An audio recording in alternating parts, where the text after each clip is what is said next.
My name is Ned Fleming. I studied abroad in Newcastle, Australia. Michael Lyle. I studied abroad in Swansea, Wales. Kelsey Miller. I studied abroad at the University of Otago in Dunedin, New Zealand. Brooke Barker, and I studied abroad in Paris, France. Nick Morton. I studied abroad at the University of the South Pacific in the Fiji Islands. Megan Downey. I studied abroad at the University of Edinburgh in Edinburgh, Scotland. Kara Cipollone. I studied abroad at Tokyo International University in Kawagoe, Japan.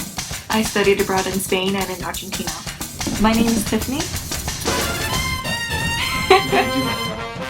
Because I thought about England, other places spoke English. I want to study abroad in a place I was comfortable, I could speak English. I always had wanted to go to Europe and be able to travel around. I wanted to continue that education and I wanted to learn the language. Paris is someplace that I always knew I wanted to go to ever since I was a little girl. A chance to do something I'd never done before and might never get a chance to do again. Because it was something different. I'd been to Europe before, and New Zealand offered a lot of adventure activities and just a really fun culture, and I wanted to experience something new for a semester. Newcastle is about 2 hours north of Sydney by car, and it was really cool. I lived 2 blocks from the beach.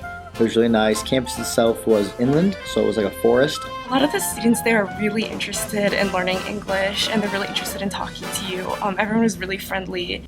It's huge, like it's really, really big. There's 2 million people. It's a very social atmosphere. People are very, very friendly. I felt that it was definitely manageable. It's definitely not a big metropolitan city, but you do have, all the necessities. There's a movie theater and lots of different shops and pubs. Dunedin was a really fun city to live in. The Octagon always had a lot going on, and different festivals, fashion weeks, film festivals, so it was always a lot going on, a lot to do, and I was never more than a 5, 10, 20-minute walk to anywhere that I needed to go in town. I lived in a flat, which is called South Clerk Street. It was about 10 minutes away from the main campus. I lived in a student flat with other international students as well as one Kiwi host. My flatmates were from all over. I had one from Finland, one from France, another one from the States.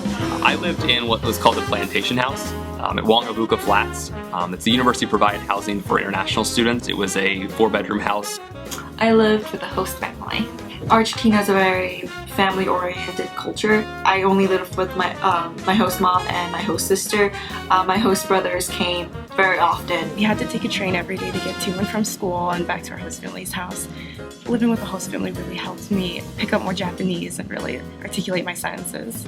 There's a lot of emphasis on dance groups, so I joined a Bollywood dance group. Within 2 weeks of being in Fiji, I danced at an Indian wedding, like a legitimate Indian wedding. It was amazing. It was a great experience. When I first got to Edinburgh, they had a society fair. I ended up joining Harry Potter Society and Chocolate Society. For Harry Potter Society, we had like a Yule Ball, we had a sorting ceremony.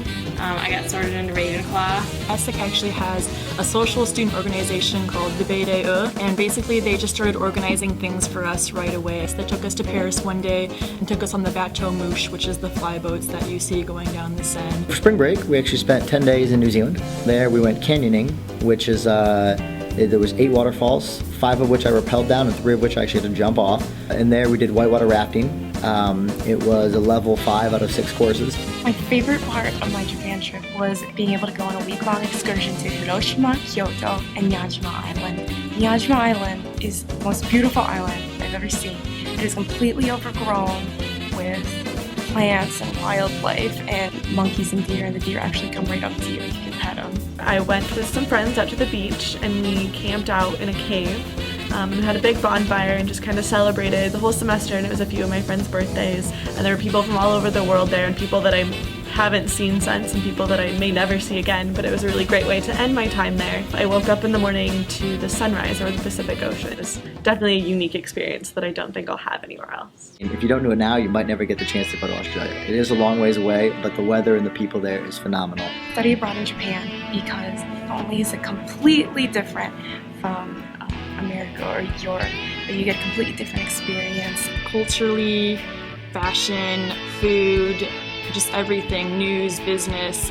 France is such a giant hub for all of that.